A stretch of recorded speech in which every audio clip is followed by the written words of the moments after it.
the Writing Community Chat Show, Advent Christmas Calendar.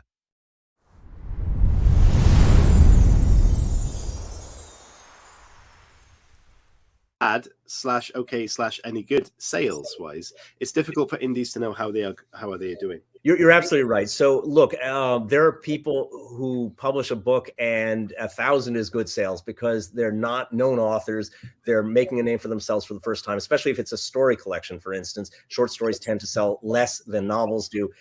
If you're Stephen King and you sell 1,000 copies of something, well, it's inconceivable. It wouldn't happen, but it would be a very bad result. On the other hand, if you're a new writer and you sell 2, 3, 4, 5,000 copies, that's actually very good. So I would say single-digit thousands as opposed to hundreds or dozens is actually not a bad result for an indie first-time new writer, and you should consider that a positive outcome. If you're over 10,000, if you're 10 to 20,000, that's a real success. That's a book that's gotten good reviews, maybe won some awards. So you don't have to be 100,000 or 1 million copies to be like a traditional bestseller is in that range. So when you think of the New York Times bestsellers, those are, I believe, hundreds of thousands or millions of copies.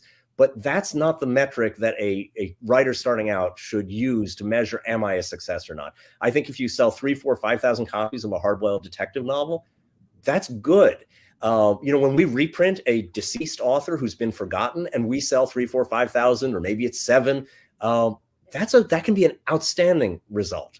Because that's thousands of people who are reading this man's work or woman's work that didn't read it before. I'm very proud of that. Brilliant.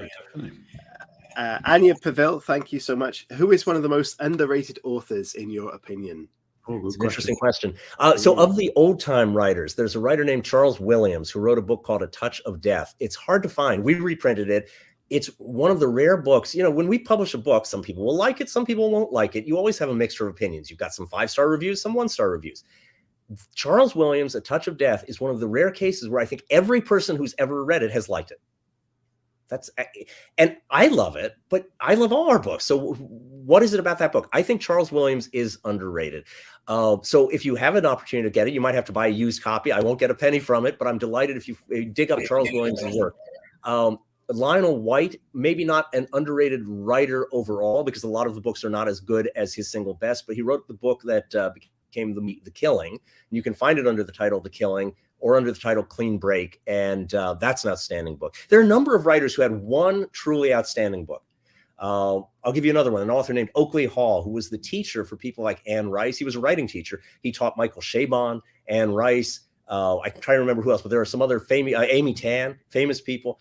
But nobody really remembers his books anymore. And we found a book of his called So Many Doors. Weird title. Wonderful book. Absolutely astonishingly good book. So if you find the single best book by a writer, that will suggest to you that writer is underrated. So I recommend Charles Williams and Oakley Hall. Anyone on our list, except I can't say that Stephen King is an underrated writer. However praised our writers are, they can't be praised enough. We will definitely leave a link to your website in the description of this, guys. If you want to check it out. Yeah. Hardcasecrime.com. It's easy to find. Easy. Halo says, how much do global marketing events impact publishing market trends? There are a couple of things. Global events have a concrete specific impact. In COVID, for example, if bookstores are closed, you can't sell books other than through Amazon. When the supply chain falls apart and you have books printed and sitting on a dock in the UK and they can't get to stores in the US, which happened to us just recently. We had a book that was ready for Christmas and it didn't get to the to stores in the US until January. That's heartbreaking. That's a real impact. Yeah. But the question might be asking about something slightly different, which is like, if there is a coup attempt in a country, do you see a bunch of books about coups in the year after? And the answer is yes, you do. But people have, I think, a mistaken impression of how fast you can get a book published. So I will see, there's a pandemic, and then, pandemic may not be the best example, but it'll be something like presidential candidate X made the following faux pas. And then a week later, I get a submission saying, I've written a book and it's about a presidential candidate who made a faux pas. And that's a timely topic, something people care a lot about.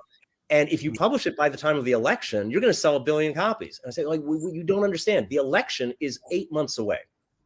I'm buying books now for a year and a half from now.